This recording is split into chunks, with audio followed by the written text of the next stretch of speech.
Oh, I can see people filing in. Perfect. Before we get started, thank you everyone for joining us today. We have got a great crowd, so let's get started.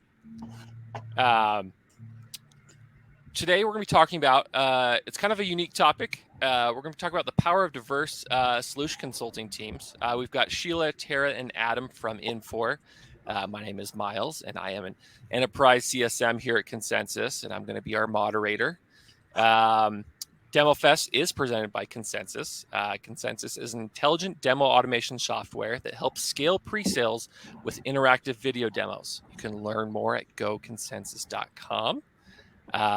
We are proud to provide this event for free to all attendees. However, if you want to I would like to invite each of you to donate to our company's humanitarian organization. You can learn more about this via the link in the reception, or visit our expo hall and check out the DEMOFEST Gives Back booth. And then I'll also be throwing a link here in the chat in a minute where you can donate directly there as well. We're going to encourage you to participate in today's session. Like I mentioned, got a couple of poll questions, and I think that's going to be really key is to get some feedback on our poll questions there. And then on the right-hand side, we've kind of talked about it. You can see a few ways to engage with us throughout the session. You can see at the top, there's the chat function that you guys can go through. We also have a poll that will be under the poll section, as well as the Kahoot one. There. And then if you have any questions throughout the session, we will take some time at the end. And if you want to throw those in the Q&A box there, I would love to hear from you. And then if you're having any technical difficulties at all, just go up to your top right-hand corner in your profile and click Get Support. And the Hopin's got some great support there if we have any issues. Now, before I jump into our poll question, I want to introduce our speakers. Start with, we've got Sheila Rue. Sheila's the leader of the early talent team for the Solution Consulting and responsible for global digital demo library content at Infor. She partners across the organization to ensure the digital demo library is high quality, easily accessible, and empowers our teams to create a positive experience for our clients. Then we've got Tara Mary, and she is the VP of Solution Consulting at Infor. She is a cross-functional leader and outcome-based general manager who excels at leading through complex and ambiguous challenges and digital transformation. She has a strong foundation in supply chain and information systems, paired with years of experience in strategic and product marketing, along with product and general management. And then finally, we've got Adam Luff. He is an enterprise solutions executive in Infor and has made the art and science of solution consulting his life's work. His management experience took off in director roles at Oracle, Salesforce, and later the VP of Solution Strategist at GE Healthcare, where he defined the strategy and user experience for their AI cloud while managing SE and clinical directors for the medical device business. Thank you so much to our presenters and our audience here today. I am going to turn it over here in a second, but before I do that, I want to open up now to our little poll question. One more chance here. If you go up to the top to our little Kahoot tab, and then you want to enter in our game pin, which I have posted in the chat, but you can see it here as well, 9795266. I'll give you guys one more second here if you want to hop in. Rumple's dimple. All right. Thank you, Mark. I knew you'd. All right. I'll give it one more second. Okay, there we go. All right. So we do have a question here. We're creating a word cloud. And give it a little countdown here, the theatrics. All right.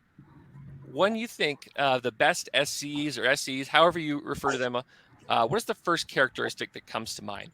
So you can only put in one answer, but just to mind when you think of your best SEs on your team. 15 seconds.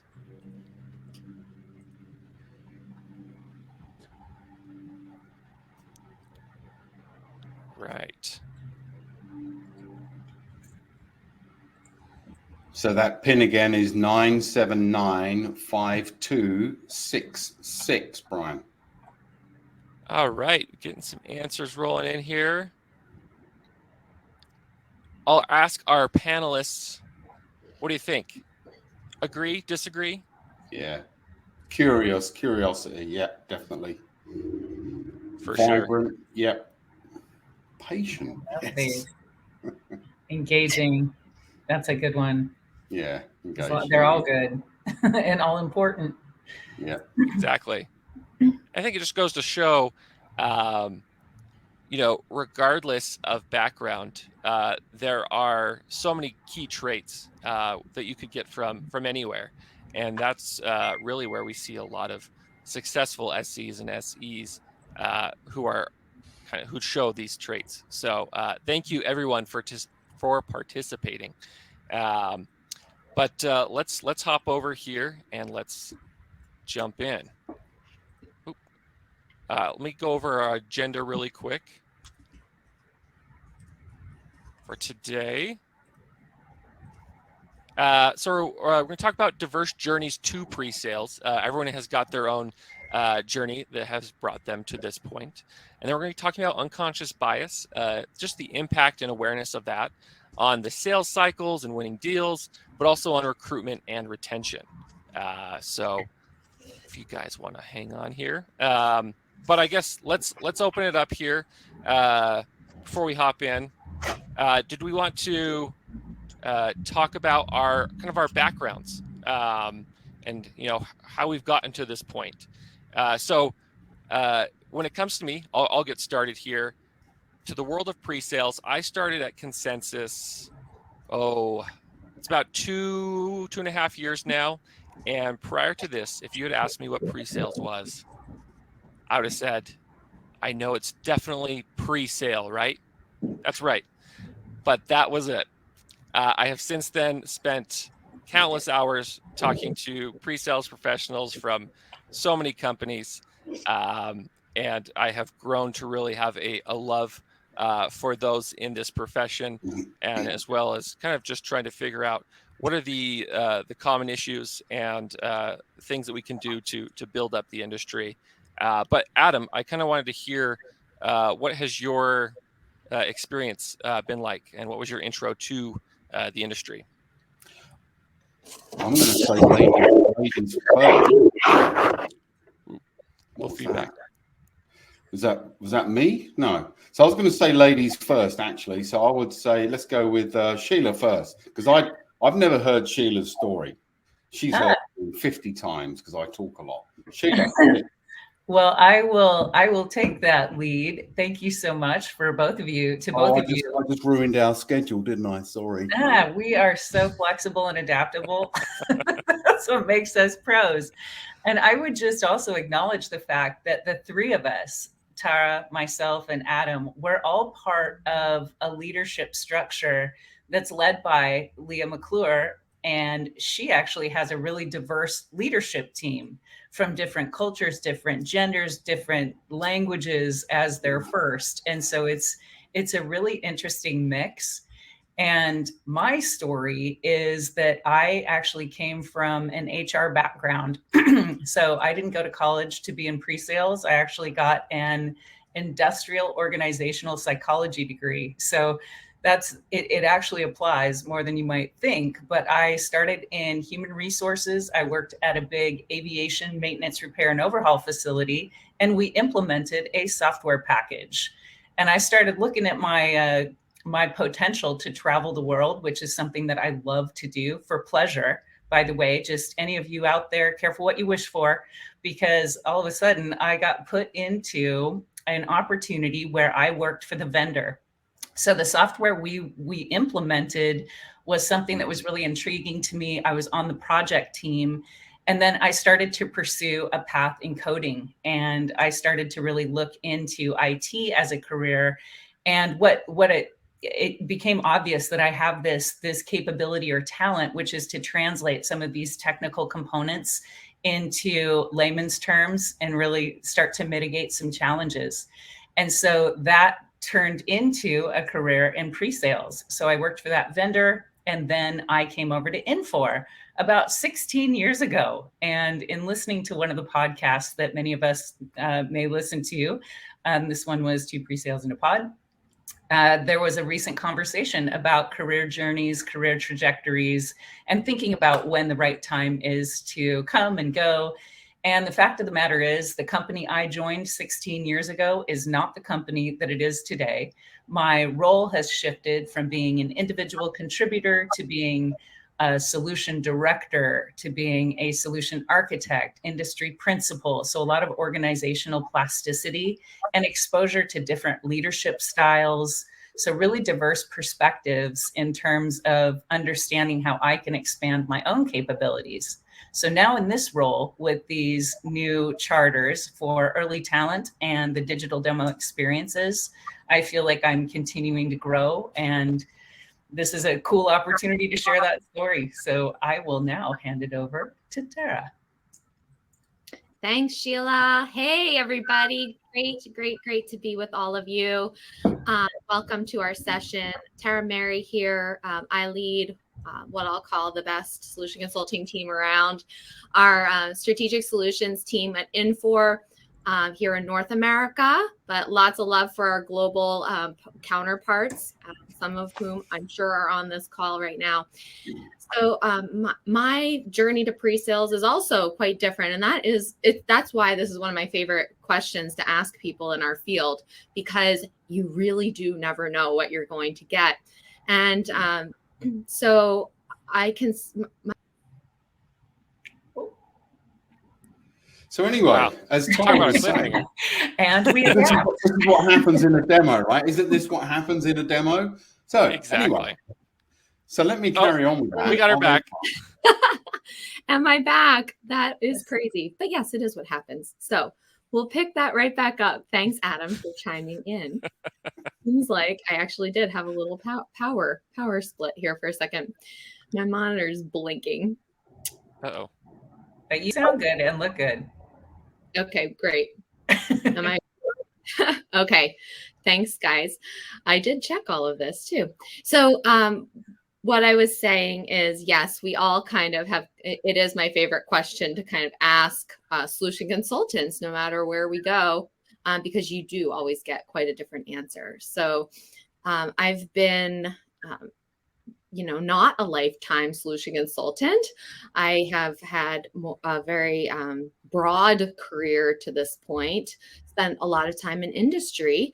And when I think about, that experience, a lot of it comes back to my personality, and curiosity that was my word out there. And it's certainly one that has been a lifelong adjective for me. And it, I'm proud of that breadth of career kind of experience, that I can bring a unique perspective to this role. And when I think about the playing field of our teams, people, coming from all different backgrounds, I won't use a sports analogy. I'll use an orchestra. I'll use a music example. And one that actually I noticed as I was reviewing the Pre-Sales Collective diversity study, if you have a bunch of drummers, that's not the makeup for a good band, right? Same if you have, all quarterbacks, what good is that going to do you? So we have the opportunity to really look at our team as, the broad playing field, the broad orchestra. And when I think about, folks that I love to hire from industry, maybe I'm partial a little bit because I come from chemical industry, oil and gas industry, supply chain, a lot of these hands-on skills that we can, but when you find the combination of somebody with that can speak from living firsthand and walking in those shoes, and has the ability to add a little charisma, my 5 C's, be able to be collaborative, curiosity, credibility, super critical, and connection, be able to make that connection with charisma. Hey, you can definitely come into this field really well. So anyway, a little bit of a different perspective there potentially, but love the multiple paths into pre-sales. So Miles, I'll hand it back over to you. Now, I get to go now. We didn't get to hear from Adam, and I want to just point out how on his feet he does. He didn't get his package, and he just created his own DEMOFEST shirt. I mean, that's awesome. All right, so my journey, right, is same but different. I left school, so I'm English, right? I live in America now, but I'm English, and I had a burning desire to be an actor. Burning, I still have, right? So I went up to London when I was 16 to try and become an actor, realized that it's very hard, very hard. Tried that for 2 years.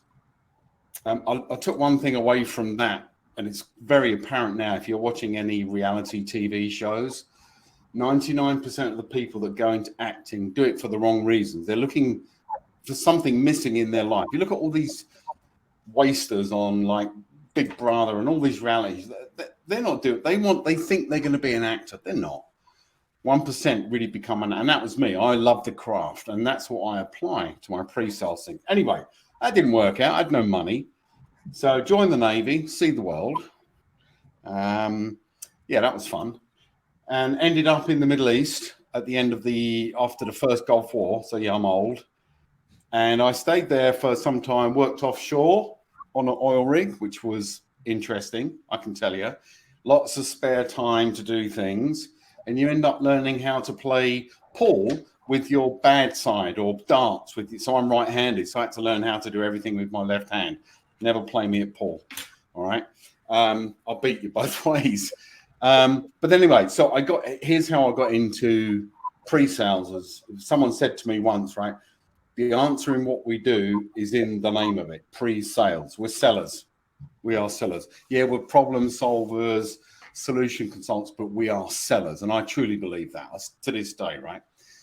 I was working for a company, ready for this? I was working for a Swedish company, and I was living in the Netherlands, who had a German customer that had a branch in Cyprus, an island in the Mediterranean. And they said, oh, we need someone to go over there and show them the software. And I'm like, I was an implementation dude. What do I know about that? And the managing director, Olaf, he said, Adam, he said, you just, the way that you talk to people and the fun that you put into things, he said, it'll do you okay. I'm like, okay, all right. So I went over there, and it was, never done a demo in my life. And it was like, oh, it's everything I was looking for in my life, right? The acting, the thrill, curiosity. Okay, Tara, curiosity, right? My brain never stops. My brain never stops. So that's how I got into this. Been an SE, been a leader. I've run onboarding for Oracle. I ran the Ignite program at Salesforce.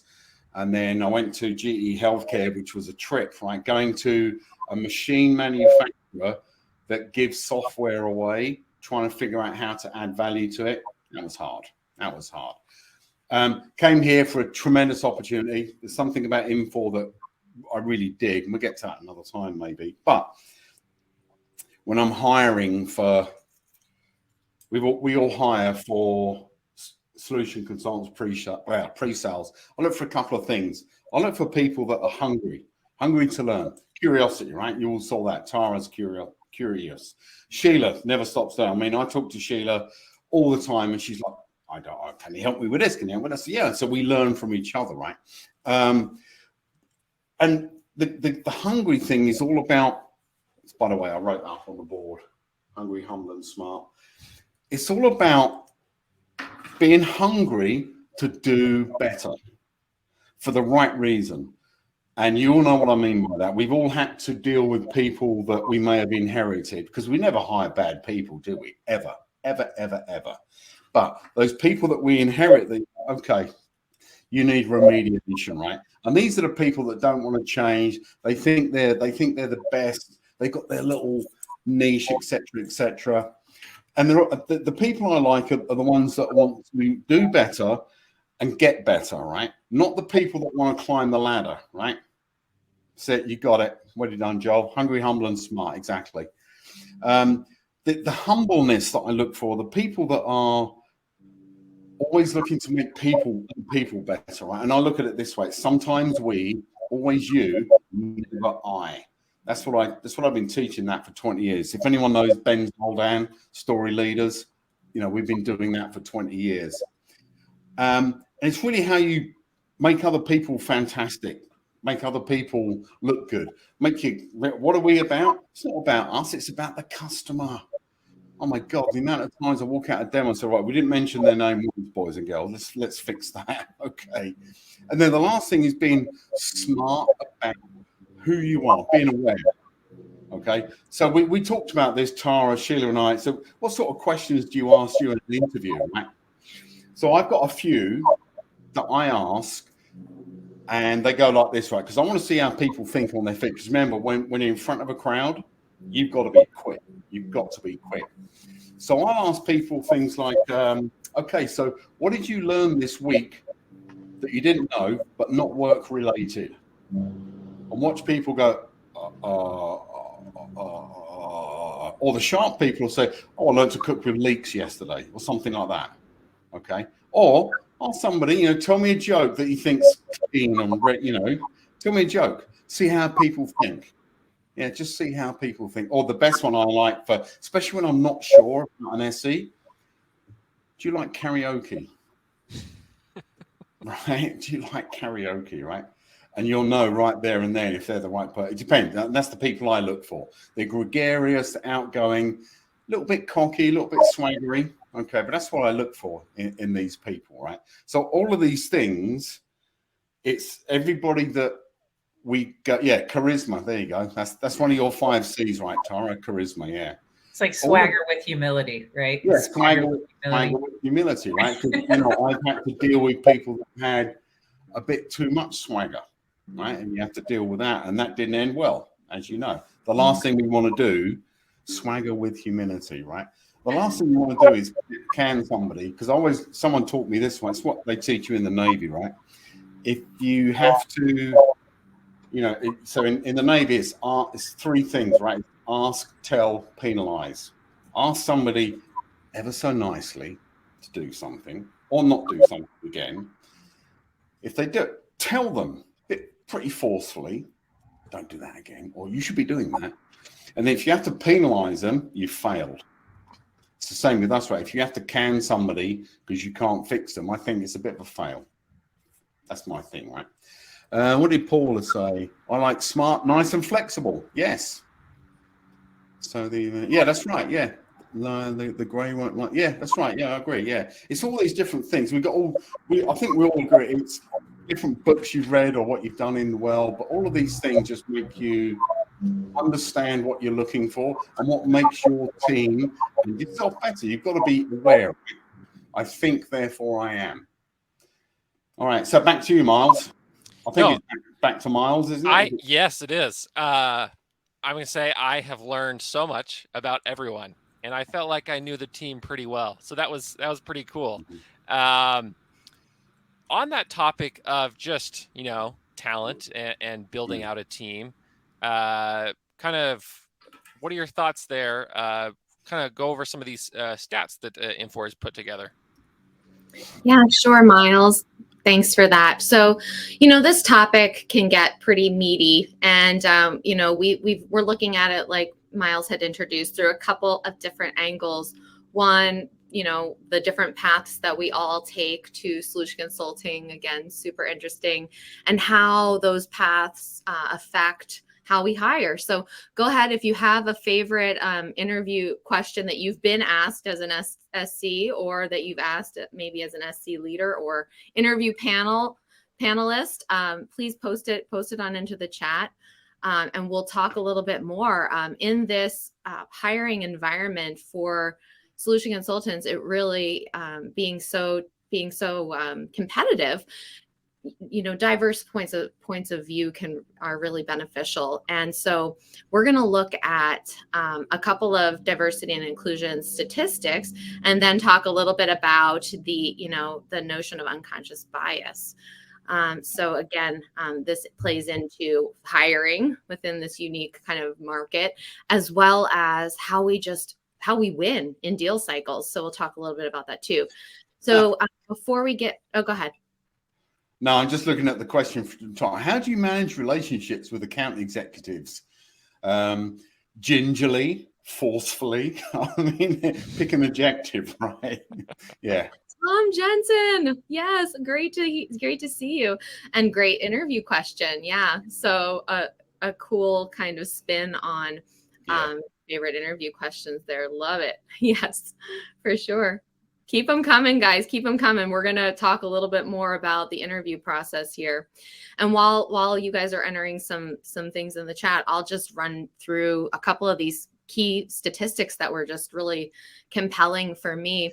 And as I do that, shout out to our Chief Diversity Officer, Glennis Lee, and the great work her team has done. We actually had a main day session on inclusion and community during our SKO this year, where you're going to get a little taste of some of the things that we talked about. Again, we look at this at Infor as a strategic differentiator so that we win and so that we build better teams. And these are some of the drivers of that. I know that we really don't need to convince anyone. These are pretty well-known types of statistics. So diversity, as we've been discussing, isn't just about gender or race. It's about diversity of background and mindset, those seen and unseen differences, and inclusion, about learning to value those differences, is a big part of it.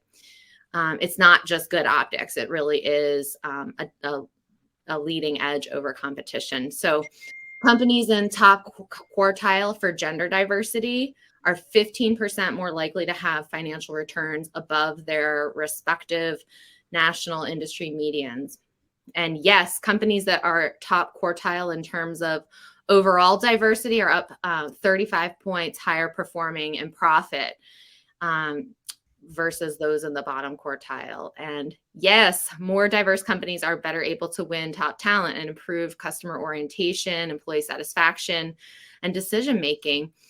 And yeah, we even have some global statistics here. We have a very diverse audience on the call and want to be as super inclusive.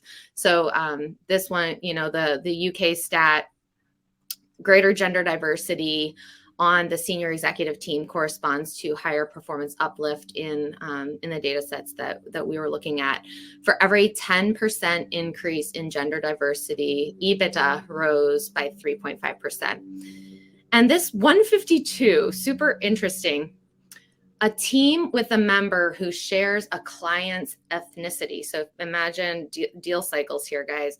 As we're thinking about going into a client, if we have team members who share ethnicity, 152% more likely to better understand that client than another team. So this is a differentiator in our market, in the market with our clients. So say you were able, of course, to kind of to hammer away at a 20% increase in win rate. Think about the profitability. Think about, the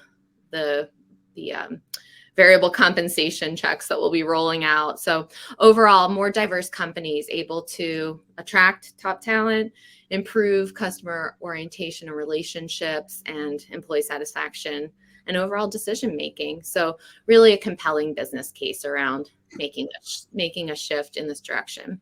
So I want to stop you right there. We had a really interesting question come up, and I think we even touched on it the other day from Joel. He says, I struggle with the need to bring on someone as quick as possible. There's already so much to the hiring process versus having the ability to hire a minority candidate. I just don't get the number of diverse qualified candidates applying for my open positions. Thoughts on that? Great question. And I'm cool with just kind of keeping this keeping this kind of casual in terms of how we're taking Q&A. Love that question. And so the next portion of that we're actually going to talk through is all around unconscious bias. And my side hustle here at Infor is leading our 2,000 member women's Infor network globally with a wonderful woman in Sweden. And my other side hustle is leading a work stream around diversity, equity, and inclusion with the ELT focused on interview and selection. So Joel, your question around how we get diverse candidates applying, when we talk a little bit about unconscious bias, and I'll bring us back to cover a little bit more of this and get some of the other speakers involved. One of the things that unconscious bias, there are things that we can do way earlier in the candidate interview and selection process. For example, one thing that we know is that women are 40% less likely to even be selected for an interview if you know it's a woman. Asian people are 75% less likely to be selected if their name sounds Asian. And the trend kind of continues, but you can see that we're screening, people get screened out even before, consideration, just because maybe we're not aware of these things, or we haven't tested different strategies. For example, one of the things that we're testing as part of this work stream that we're focused on is blind resumes. It's pretty simple. There are software solutions out there that can just remove some of that bias that, again, unconscious bias isn't a bad thing. It really is a natural part of all of it. It's just how people are. It's just this awareness element of it that can be so impactful.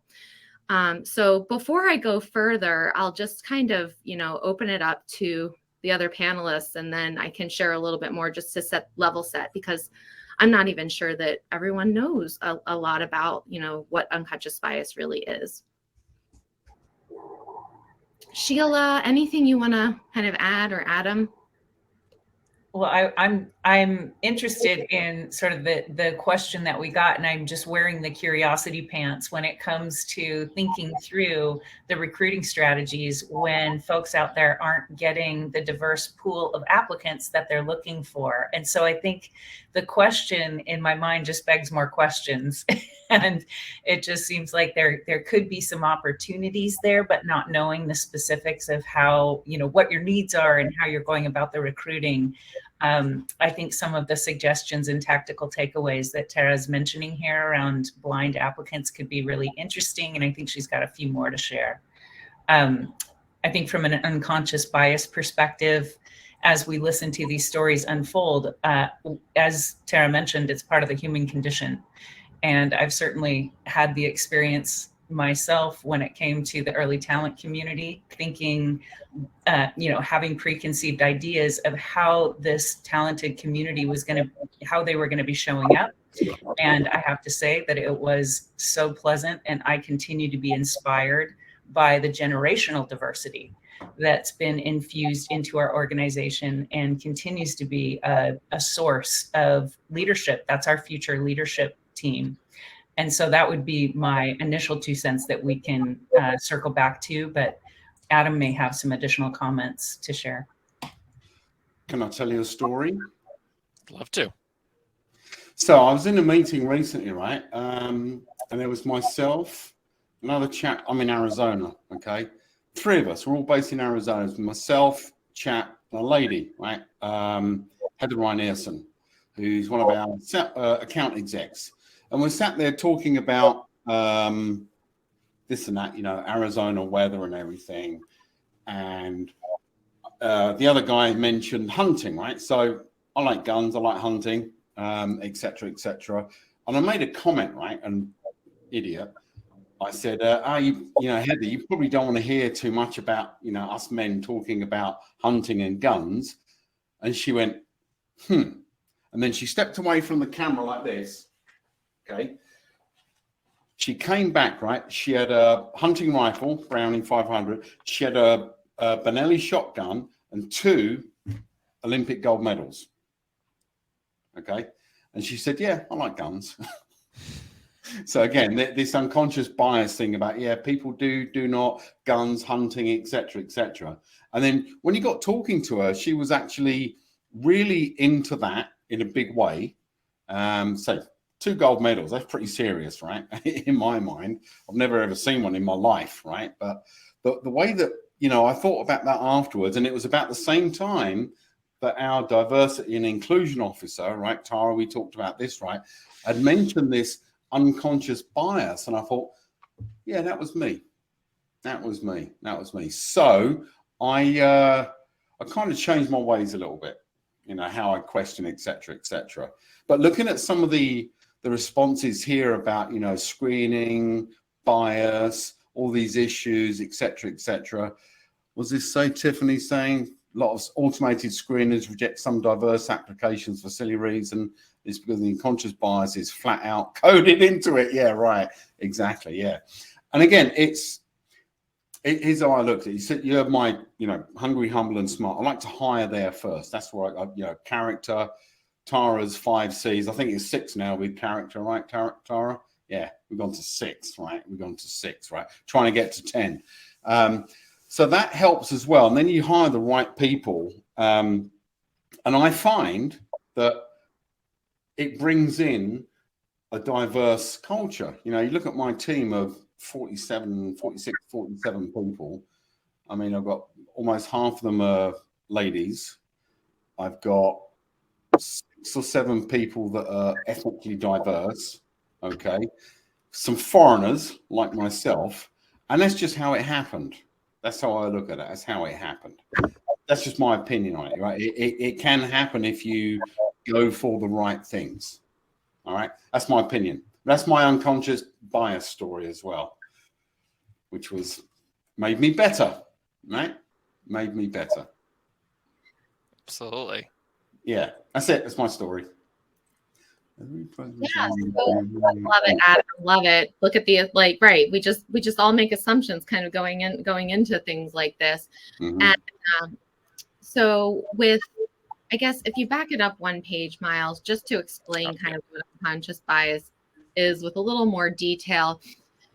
Like Sheila mentioned, much of how we approach any situation, experience, or to make it super close to home, how we approach a customer deal cycle is exactly what we've been saying, a reflection on your experiences and what's familiar to you.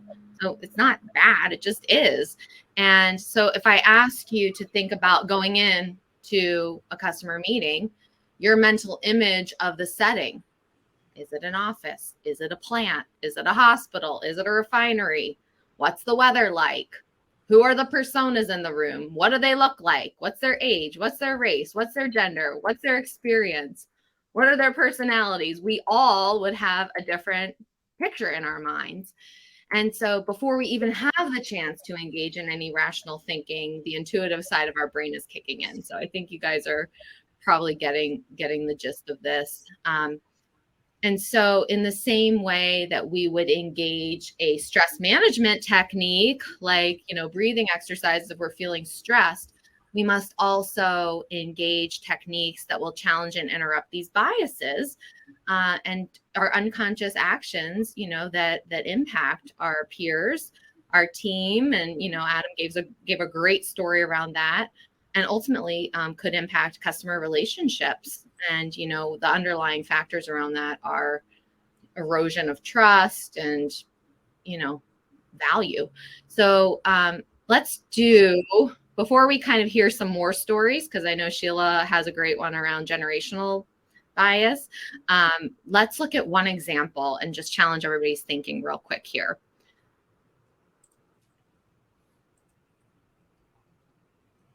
Next page, Miles. Next one.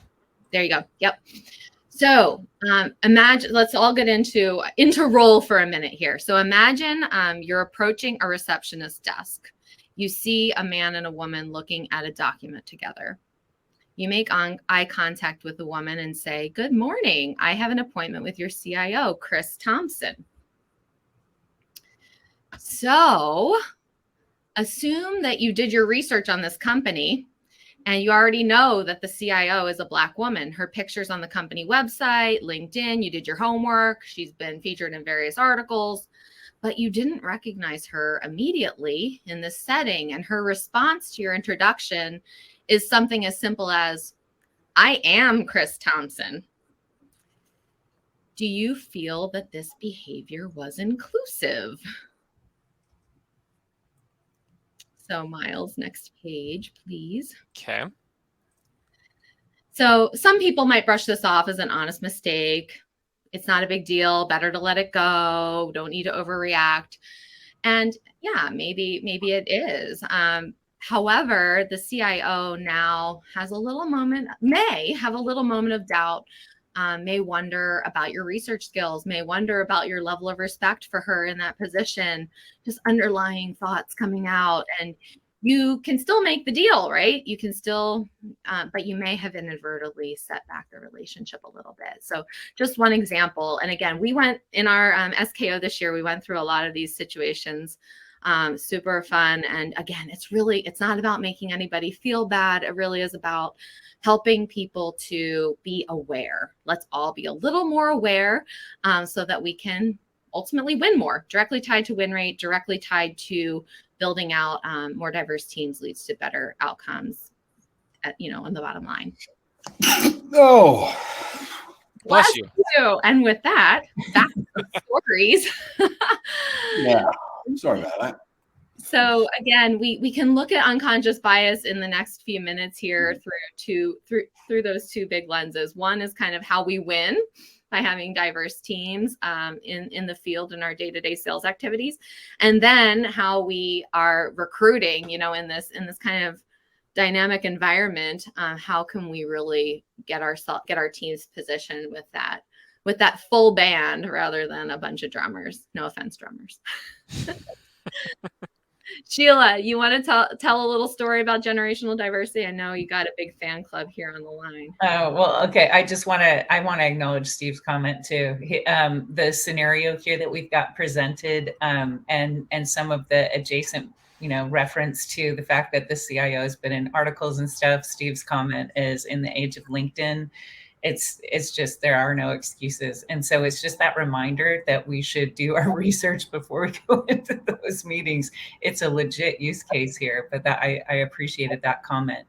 So when it comes to generational diversity, and my role leading the early talent community, I was a new leader and I hadn't had exposure to early talent. So it was a whole new world for me. And it has been more than rewarding. I will say that. The story that I have to share is actually really recent, and it comes to us from our Infor sales enablement communities, where we led a dedicated session for our early talent team just before they graduated. And the leader of that enablement session, there's a whole methodology at Infor. It's called the Infor way, and it teaches us all how to sell and this whole series of processes. And the scenario was that the early talent community was divided into teams, and they were given a shared ask, which was, you have 2 hours to address this real life opportunity, come up with a pitch, come up with the challenge mitigations, and present back to the teams.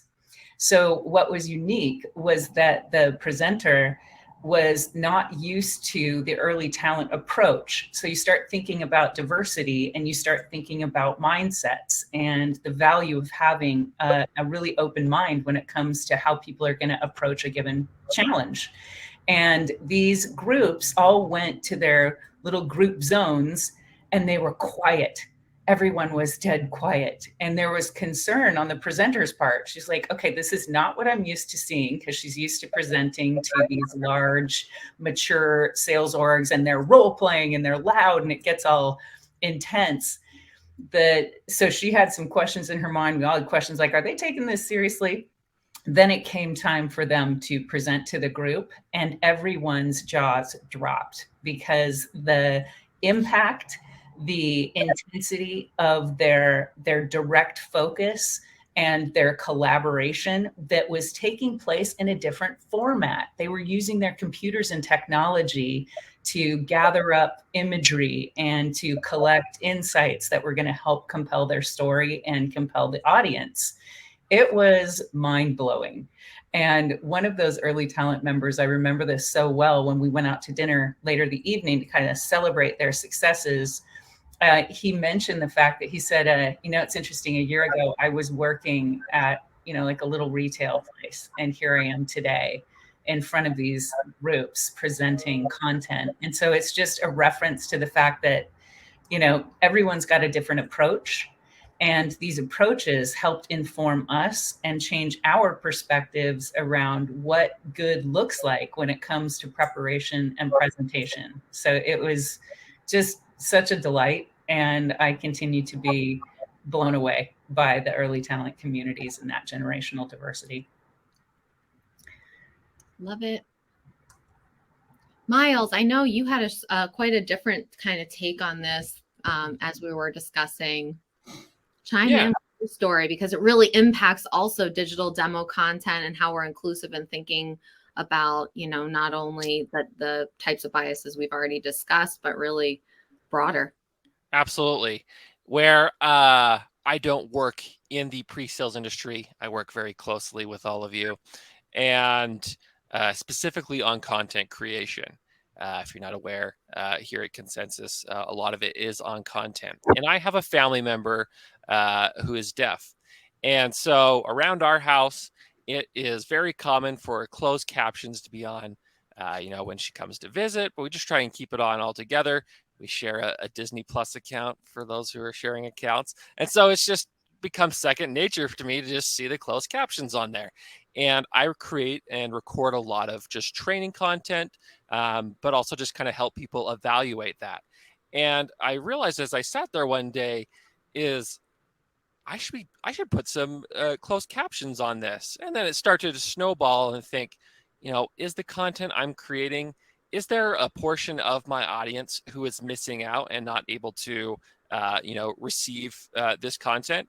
And, you know, it starts to think, well, is our demo content and what we're doing being inclusive enough to, you know, all audiences? I don't know. Have you guys ever run into that, and especially in the chat, if you guys have ever run into this or thought about that, would love to hear as well.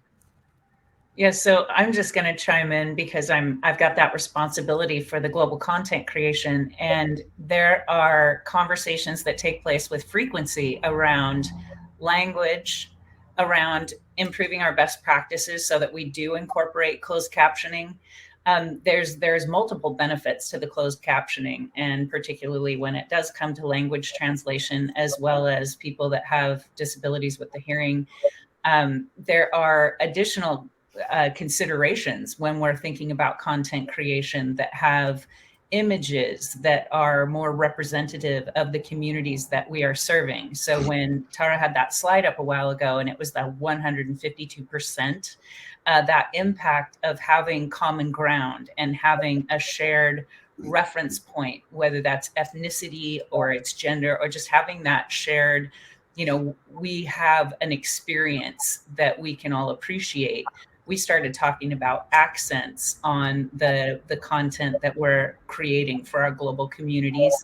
So we're really we're shifting our mindset. We're expanding our mindset to be more inclusive. Even our corporate decks are being more inclusive to include our disabled communities. And I say that in a particular way because we have a pretty comprehensive business resource group community. So Tara mentioned WIN. We have disabled at Infor. We have out at Infor. We have Black at Infor. We have so many groups. And so we're really trying to focus on this mindset of recognizing the communities we're serving and creating content with those communities in mind from a global perspective. I think it's really awesome.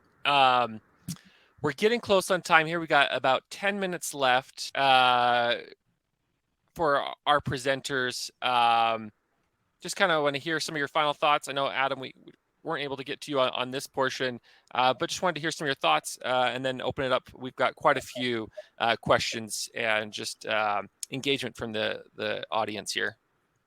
Let's go to the questions. I think that's what we're here for. Absolutely. Okay. Let me find. I know, Tara, did you want to kind of dive into some of Joel's points on our candidate pool? Yeah, sure. Just to highlight a couple of ideas.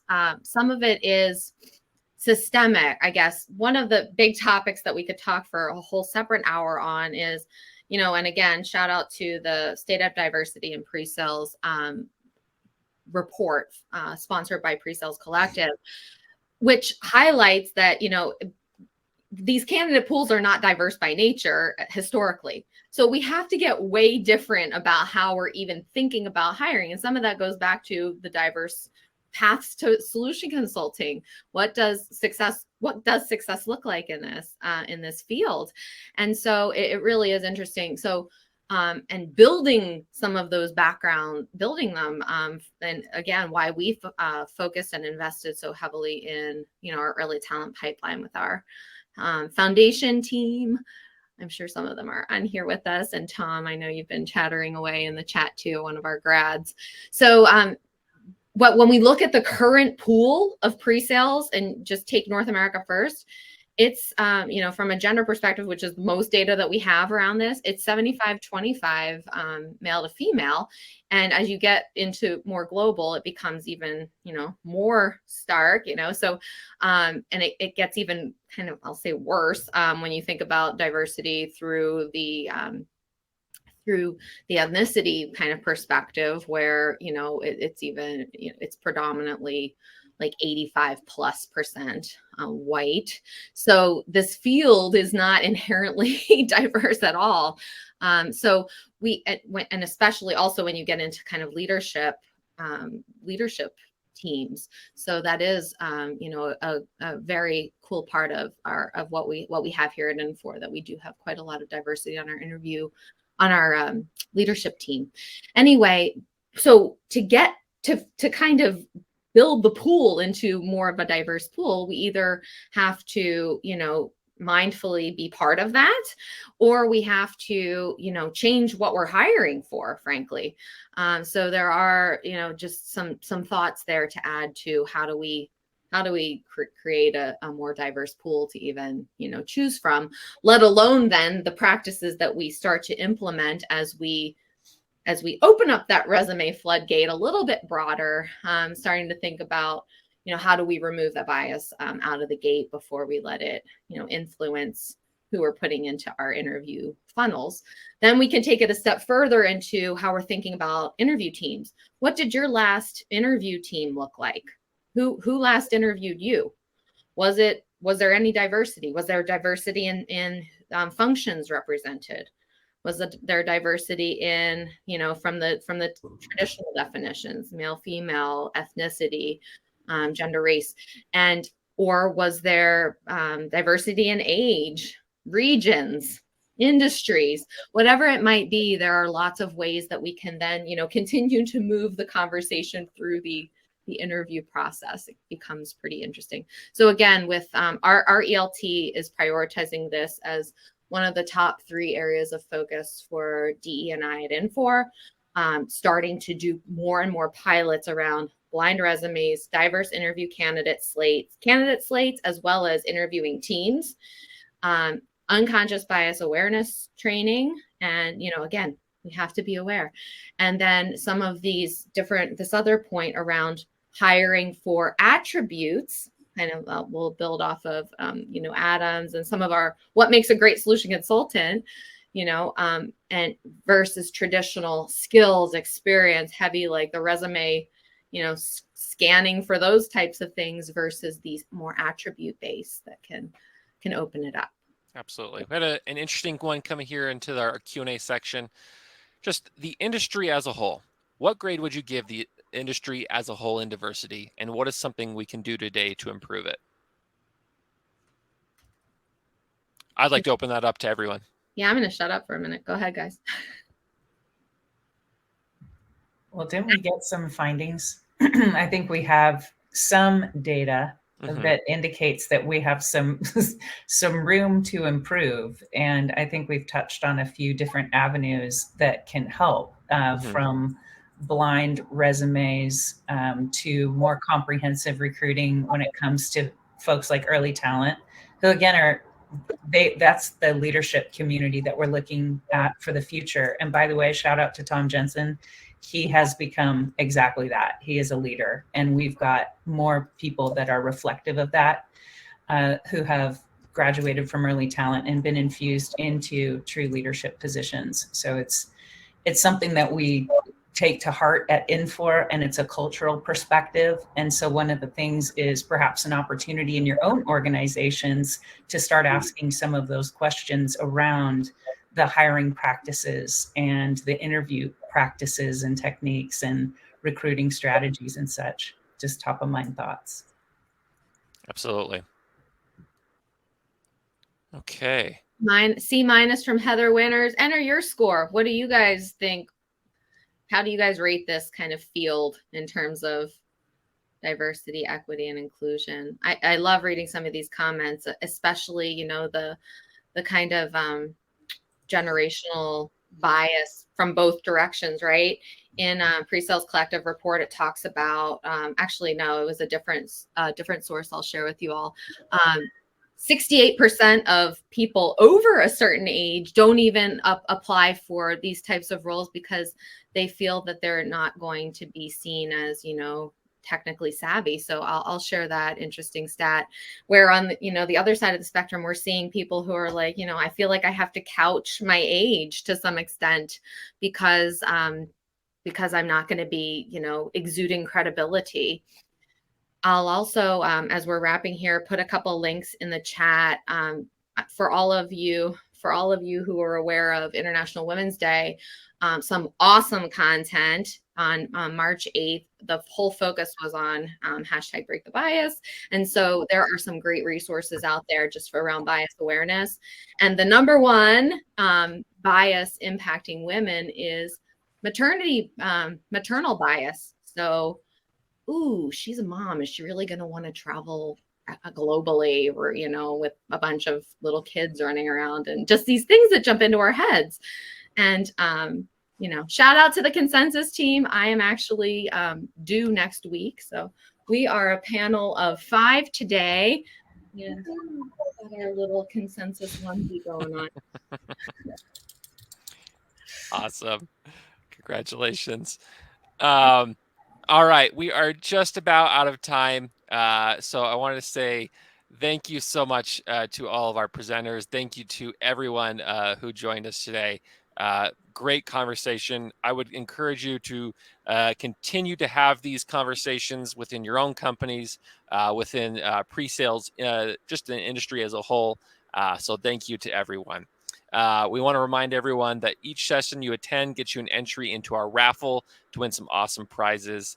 So make sure you hop into as many as you possibly can, and we'll be having that raffle later today. All right, and that will be today. Our final session is today at 2 o'clock Mountain Time.